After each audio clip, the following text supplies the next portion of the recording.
리플 보유자 여러분, 이게 도대체 무슨 상황일까요? 미국 통화감독청 OCC가 리플에게 연방은행 설립을 조건부 승인했습니다. 리플 내셔널 트러스트 뱅크. 암호화폐 기업이 미국 연방은행 시스템에 편입되는 역사적 순간이었습니다. 그런데 XRP 가격은 지금 $2 아래에 머물고 있습니다. 더 놀라운 사실들을 보십시오. 리플의 리플 USD 역시 이제 미국 연방통화감독청과 뉴욕 금융감독청의 승인을 동시에 받았습니다. 세계에서 가장 강력한 이중 규제 스테이블 코인이 탄생한 것입니다. 거기다 리플은 연방준비제도의 마스터 계좌까지 신청했습니다. 이게 승인되면 어떻게 될까요? 레포 시장에 직접 리플이 참여하게 된다는 건데요. 쉽게 말해 리플은 주말에도 은행 비영업 시간에도 준비금을 연준에 직접 예치하며 리플 USD를 발행하고 상환할 수 있게 됩니다. 서클의 USDC, 피델리티, 비트고, 팍소스 총 5개 암호화폐 기업이 동시에 연방은행 인가를 받았지만 리플만의 특별함이 있습니다. 국경 간 결제 인프라를 가진 유일한 기업이라는 점입니다. 그런데 이상합니다. 리플 USD 출시, XRP ETF 10억 달러 돌파, 그리고 연방은행 승인까지 이 모든 초대형 호재 속에서도 XRP의 가격은 왜 $2 아래에 멈춰 있을까요? 시장은 이미 알고 있었을까요? 아니면 더 큰 그림이 그려지고 있는 걸까요? 브래드 갈링하우스 CEO는 의미심장한 말을 남겼습니다. 전통은행 로비들의 반경쟁적 전술은 투명하다. 그들은 수년간 암호화폐 업계의 규제 감독이 부족하다고 비판하더니 이제 와서 우리의 연방은행 진입을 막으려 했다. 무슨 뜻일까요? 은행들이 두려워하는 것은 무엇이고 리플이 노리는 최종 목표는 무엇일까요? 여기서 우리는 2004년으로 돌아가야 합니다. 페이팔 매각 이후 일론 머스크는 결제의 미래를 테슬라와 스페이스X로 그렸고 피터 틸은 데이터의 미래를 팔란티어로 장악했으며 리드 호프먼은 인재의 미래를 링크드인으로 지배했습니다. 그렇다면 금융의 미래는 누가 가져갈까요? 2012년 크리스 라슨과 제드 맥켈럽이 설립한 리플은 인터넷 오브 밸류, 가치의 인터넷이라는 슬로건 아래 전 세계 은행 간 결제 시스템을 재편하려 했습니다. 페이팔이 개인 간 결제를 혁신했다면 리플은 은행 간 국경 결제를 혁명하려는 것입니다. 그리고 지금 연방은행 승인을 받으며 실리콘밸리 결제 전쟁의 최종 승자가 드러나기 시작했습니다. 오늘 우리가 파헤칠 내용은 이것입니다. 리플의 연방은행 승인이 왜 스위프트 종말의 신호탄인지, 페이팔 마피아와 리플의 숨겨진 연결고리는 무엇인지, 그리고 XRP의 가격이 정체된 진짜 이유는 무엇인지, 왜 고래들은 엄청난 양의 XRP를 의문의 지갑으로 옮기고 있으며 왜 단기 보유자들의 물량은 줄어들고 있는 것인지, 지금부터 2025년 암호화폐 시장을 뒤흔들 리플의 마스터 플랜을 공개합니다. 영상 끝까지 집중해 주시고 구독과 좋아요를 눌러주시면 감사하겠습니다. 여러분, 리플이 과연 어디까지 오를 수 있을지 궁금하시죠? 오늘 제가 정말 충격적인 이야기를 해보겠습니다. 2020년 12월 22일 밤, 그날을 기억하십니까? XRP가 단 하루 만에 63% 폭락했습니다. 어떤 이들은 수천만 원의 자산이 증발했고 어떤 이들은 하루아침에 수억을 잃었습니다. 처음엔 시장이 미친 거라고 생각했습니다. 변동성이라고, 조정이라고 그렇게 믿었습니다. 하지만 이 사건을 5년간 추적한 결과 이건 어떤 이들의 치밀한 계획이었습니다. 리플 가격은 4년간 철저하게 짓눌려 있었습니다. 그리고 더 충격적인 건 2025년 8월 그 암살자가 다시 나타났다는 겁니다. 이번엔 더 큰 칼을 들고 더 강한 권력을 쥐고 더 야심찬 계획을 가지고 지금부터 제가 5년간 추적한 절대 공개되면 안 될 이야기를 시작하겠습니다. 먼저 타임라인부터 보시죠. 천천히 따라오십시오. 2020년 12월 22일 오후 9시 30분 SEC 의장 제이 클레이튼이 XRP 기소를 전격 발표합니다. 그의 임기 종료까지 남은 시간 단 12시간. 12월 23일 오전 9시 클레이튼 SEC 의장직에서 사임합니다. 여기까지는 그럴 수 있다고 칩시다. 임기 끝나고 퇴임하는 거 이상할 건 없죠. 그런데 12월 24일 크리스마스 이브 아침입니다. 퇴임한 지 단 하루 만에 클레이튼이 새 직장으로 옮겨갑니다. 월리버 에셋 매니지먼트 자문으로. 잠깐만요. 이 회사가 뭘 하는 곳인지 아십니까? 비트코인과 이더리움에 8천억 원을 투자한 회사, 그러니까 리플과 직접적인 경쟁을 하는 회사에 베팅을 한 겁니다. 다시 한번 정리하겠습니다. XRP를 기소하고 다음날 사임하고 그 다음날 리플의 경쟁사에 투자하는 회사로 갔습니다. 이게 정상입니까? 윤리적으로 문제는 없습니까? 법적으로 괜찮은 겁니까? 하지만 진짜 소름 끼치는 건 이제부터입니다. 블록체인은 모든 걸 기록합니다.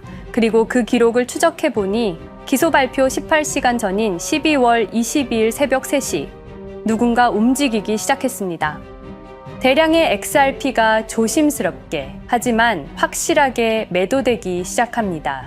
뉴스가 나오기 전, 세상이 알기 전, 폭락이 시작되기 전 누군가는 이미 알고 있었습니다. 이 시점에서 저는 의문을 품었습니다. 대체 왜 하필 리플이었을까? 이 사건을 이해하려면 XRP가 단순한 암호화폐가 아니라는 걸 알아야 합니다. 지금 여러분이 해외로 송금한다고 가정해보죠. 한국에서 미국으로 1,000만 원을 보낸다면 스위프트라는 시스템을 거칩니다.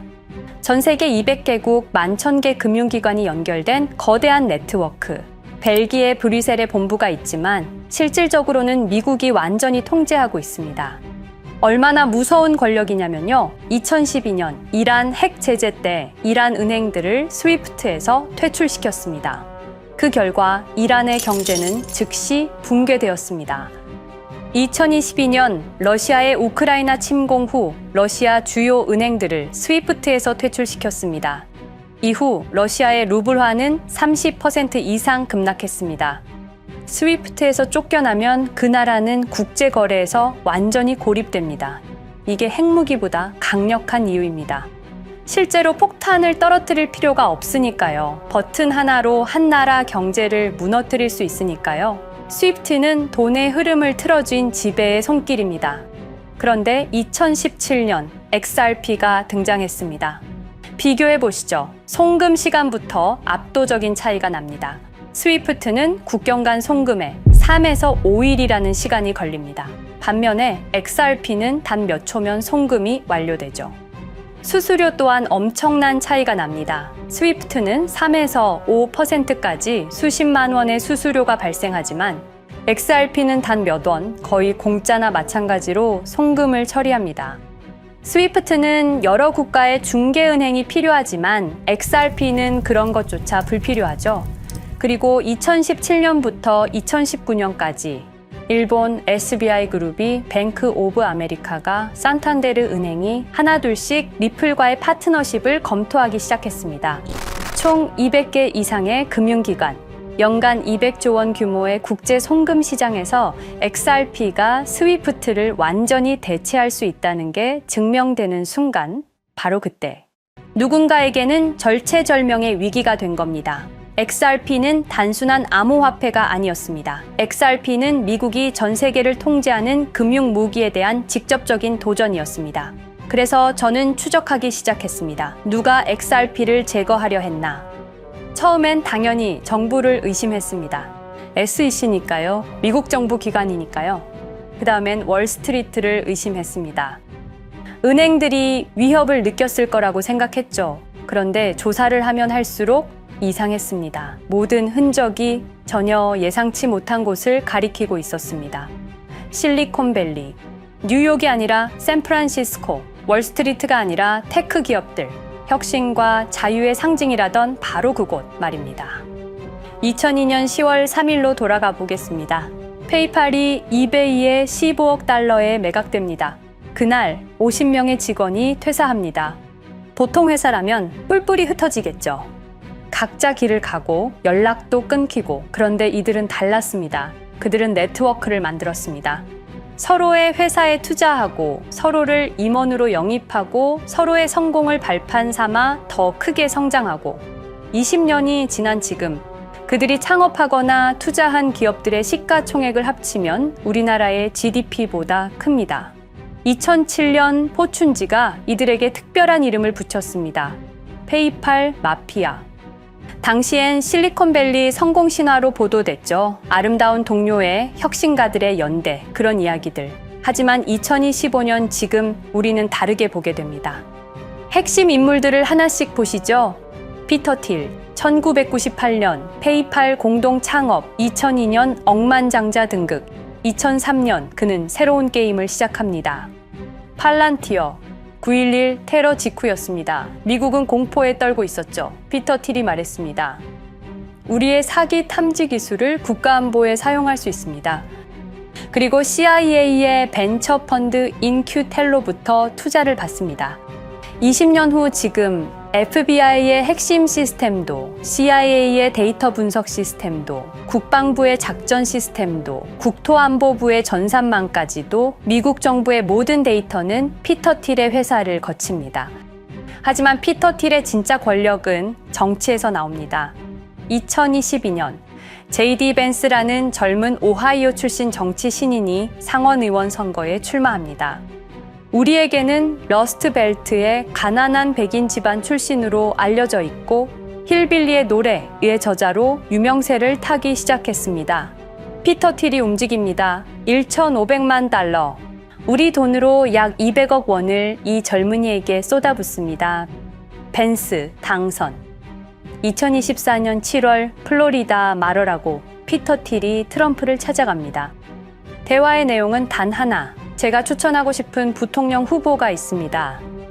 2025년 1월 20일 JD 벤스 미국 48대 부통령 취임. 페이팔 마피아가 백악관에 발을 들여놓은 역사적 순간입니다. 그리고 벤스뿐만이 아니었습니다. 일론 머스크, 여러분이 잘 아시는 그 일론 머스크 말입니다. 테슬라, 스페이스X의 CEO, 2024년 대선에 4,300억 원을 기부합니다. 트럼프 최대 후원자, 그리고 트럼프 2기 행정부에서 정부 효율부 DOJ 수장으로 임명됩니다. 연방정부 전체의 예산을 삭감할 권한, 그의 시장 조작 능력은 이미 증명됐죠. 2021년 5월 트윗 한 줄로 비트코인을 폭락시킨 후 뒤로는 더 싸게 매집했습니다. 데이비드 sak스, 백악관 AI 암호화폐 차르, 모든 AI 정책과 암호화폐 정책의 최종 결정권자 페이팔의 전 COO. 미국의 암호화폐 정책 최종 결정권을 페이팔 마피아가 쥔 겁니다. 그리고 한 명 더, 여러분이 잘 모르는 이름이지만 아주 중요한 인물입니다.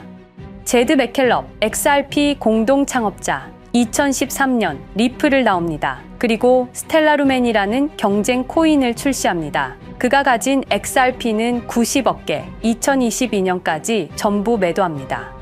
무려 4조 2천억 원이라는 천문학적인 수익을 기록했습니다. 그런데 기묘한 일이 벌어집니다. 2025년 6월 페이팔의 스테이블 코인 페이팔 USD가 스텔라루멘 체인으로 확장을 발표합니다. 리플의 배신자가 만든 플랫폼으로. 우연일까요? 그리고 저는 결정적 증거를 찾았습니다. 2025년 초 내부 고발자가 나타납니다. 월리버 에셋 매니지먼트. 기억하시죠? 제이 클레이튼이 XRP 기소 다음 날 합류한 바로 그 회사. 그 회사의 내부 문서가 유출됩니다. 공개된 투자 내역은 이랬습니다. 비트코인에 우리 돈 5천억 원, 이더리움에는 3천억 원이 투자금 명목으로 지출되었습니다. 이 돈들이 향한 곳은 모두 리플의 경쟁사들이었습니다. 그리고 충격적인 숨겨진 투자 내역. 스텔라루멘에는 700억 원을, 팔란티어의 주식에 1조 6천억 원, 금액이 비공개된 투자금은 페이팔의 페이팔 USD로 향했습니다. 잠깐, 스텔라루멘, 제드 맥켈럽의 코인, 팔란티어, 피터 틸의 회사, 페이팔 USD, 페이팔의 스테이블 코인. 제이 클레이튼이 SEC를 나오자마자 들어갔던 월리버 에셋 매니지먼트를 통해서 팔란티어, 스텔라루멘, 페이팔로 흘러 들어간 것입니다. 모든 것이 연결됩니다. 모든 것이 한 곳을 가리킵니다. 이건 우연이 아닙니다. 리플과 SEC의 소송전은 거대한 연극이었던 것입니다. 모든 게 페이팔 마피아들의 계획이었던 겁니다. 이제 전체 그림이 보입니다. 페이팔 마피아의 리플 제거 작전, 이제 전부 재구성할 수 있습니다. 제드 맥켈럽이 XRP 공동 창업자로 참여하여 핵심 기술을 습득. 2013년 의도적으로 갈등을 벌인 후 퇴사. 그것도 90억 개의 XRP를 보유한 채로 말이죠. 시한폭탄을 설치한 겁니다.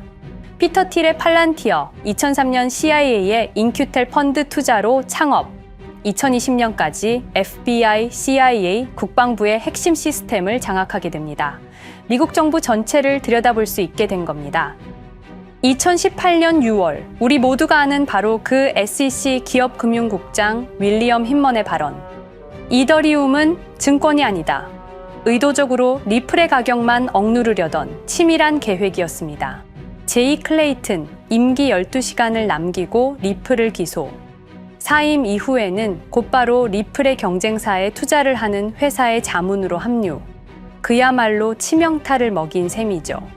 2023년 8월, 페이팔은 페이팔 USD라는 스테이블 코인을 출시합니다. 그리고 2025년 6월에는 스텔라룸앤 메인넷으로의 확장을 발표했습니다. 제드 맥켈럽은 XRP를 매도한 자금으로 스텔라룸앤을 개발하게 됐죠. XRP를 대체할 완벽한 준비를 한 겁니다. 트럼프 2기 행정부 출범으로 페이팔 마피아들의 계획이 완성 단계에 접어듭니다. JD 벤스는 부통령으로, 일론 머스크는 정부 효율부 수장으로, 데이비드 sak스는 AI 암호화폐 총책임자로, 피터 틸은 트럼프 인수위의 공동의장 자리에 오릅니다. 페이스북의 모회사인 메타의 로비 비용을 보면 확실히 알 수 있습니다. 2024년 로비 비용으로 역대 최고 금액인 약 2,400억 달러를 지출했습니다. 로비스트 수도 2016년에는 31명에 불과했지만 2024년에는 의원 8명당 1명 꼴인 65명으로 늘어났죠. 정치 권력을 장악하기 위한 그들의 야욕이 그대로 드러나는 부분입니다.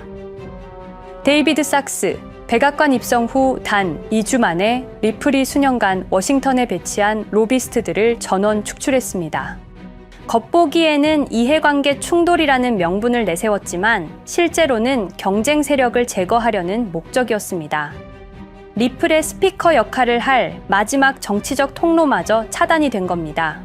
완벽한 계획이었습니다. 그런데 SEC와 리플의 소송전에서 그들이 예상치 못한 일이 벌어집니다. 2023년 7월 아날리사 토레스 판사의 판결. XRP 자체는 증권이 아니다. SEC는 즉시 항소했고 리플도 여기에 부분적으로 항소를 하게 되죠. 법정 공방은 끝이 어딘지도 모르게 이어졌습니다. 그리고 2025년 8월 놀랍게도 양측 모두 항소를 취하합니다. 5년 동안의 전쟁이 드디어 끝이 나게 된 순간이었습니다. 리플은 승리했습니다.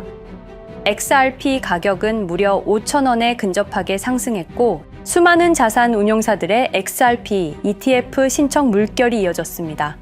그리고 리플은 히든로드를 12억 5천만 달러의 인수, 리플 프라임이라는 이름으로 새롭게 출범시켰습니다.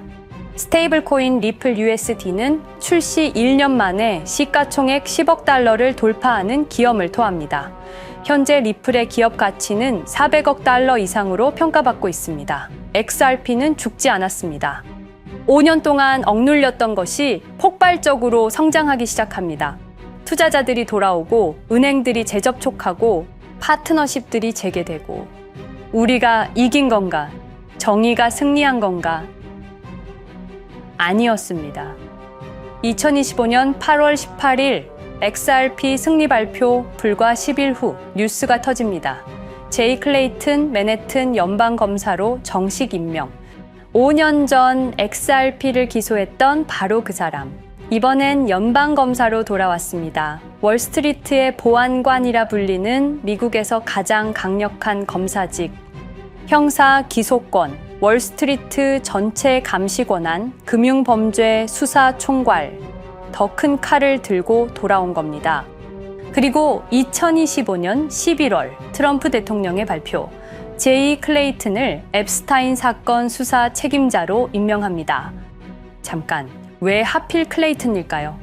왜 XRP 소송이 끝나자마자일까요? 왜 지금일까요? 그리고 그는 다음엔 누구를 조준할까요? 리플은 부활했습니다. 하지만 페이팔 마피아는 멈추지 않았습니다. 2025년 상반기, 이상한 패턴들이 포착되기 시작합니다. 일론 머스크의 행동이 변합니다. xAI에 추가 투자가 급증했고 테슬라 AI 개발에 급가속을 하기 시작했습니다. 그리고 이상하게도 특정 AI 기술에 대한 공격적 언급이 증가했습니다. 일론 머스크답지 않았습니다.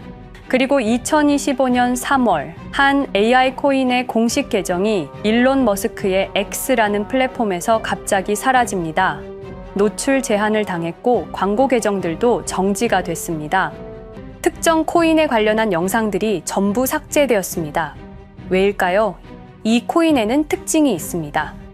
진짜 AGI 구현 가능한 탈중앙화, AI 네트워크로 평가받고 있는데 초당 수십억 단위의 연산 처리가 가능한 정도입니다. 수백만 개의 노드가 연결된 분산 뉴럴 네트워크, 이건 테슬라도 구현하지 못했습니다. 메타도 구현하지 못했습니다. 중앙화 시스템인 오픈AI가 꿈도 꿀 수 없는 것입니다. 이 코인만이 유일하게 성공했습니다. 그런데 시가총액은 테슬라의 500분의 1 수준에 머물고 있습니다. 질문 드리겠습니다. 이렇게 혁신적인 기술인데 왜 플랫폼에서 차단을 당하고 검색조차 되지 않으며 알고리즘에서 철저하게 배제당하고 가격은 또 왜 이렇게 낮은 걸까요? 답은 하나입니다. 그들이 지금 사고 있기 때문입니다. XRP 때와 똑같은 패턴입니다. 역사는 반복되고 있습니다. 그리고 지금도 머스크와 페이팔 마피아의 자금이 이 코인으로 조용히 흘러 들어가고 있습니다. 가격이 낮은 건 무가치해서가 아닙니다. 리플이 그랬던 것처럼 그들이 움직이고 있기 때문입니다. 저는 이 AI 코인의 정체를 여기 유튜브에서 공개하려 했습니다. 하지만 치명적인 문제가 있습니다. 유튜브, 2005년 페이팔에서 나온 3명의 남자가 만들었습니다. 체드 헐리, 스티브 첸, 자베드 카림. 여러분이 지금 보고 계시는 이 유튜브라는 플랫폼조차도 모두 페이팔 마피아 출신의 감시망 안에 있습니다. 그리고 X는 일론 머스크가 소유하고 있습니다. 페이스북은 피터 틸의 첫 외부 투자로 시작했습니다. 그들은 플랫폼을 소유하고 있습니다. 백악관도, SEC도, FBI, CIA 계약도, 주요 SNS 플랫폼도 모두 그들 손안에 있습니다. 이전에 제가 이 코인을 공개한 영상이 있었습니다. 그러나 그 영상은 바로 삭제됐고 채널도 정지됐습니다. 가이드라인 위반은 전혀 없었습니다. 그냥 사라졌습니다. 불편한 진실이 다뤄질 때마다 이런 일이 반복됐습니다. 하지만 한 가지는 분명합니다. 5년 전 XRP 투자자들은 속수무책이었습니다. 그런데 그들은 포기하지 않고 5년을 버텼습니다.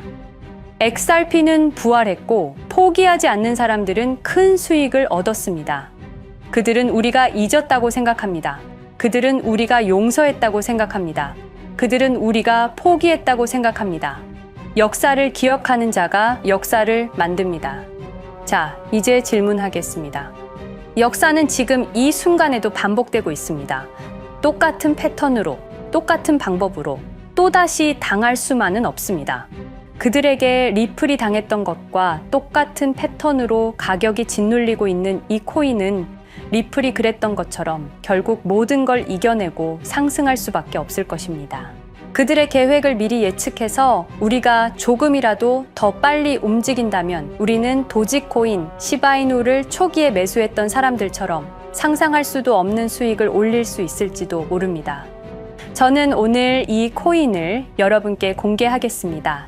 단, 유튜브의 스크립트, 작성 기능 때문에 직접적으로 언급할 수는 없습니다. 영상 설명란과 고정 댓글에 있는 링크를 통해 간단한 양식을 작성해 주시는 모든 분들께 이 코인을 알려드리도록 하겠습니다. 선택은 여러분의 몫입니다. 아무것도 하지 않으면 아무 일도 일어나지 않습니다. 행동하십시오. 그러면 여러분의 인생은 바뀌게 될 겁니다. 긴 영상 시청해주셔서 감사드리고 궁금하신 점은 댓글을 통해 말씀 주시면 제가 성심성의껏 답변해 드리도록 하겠습니다. 감사합니다.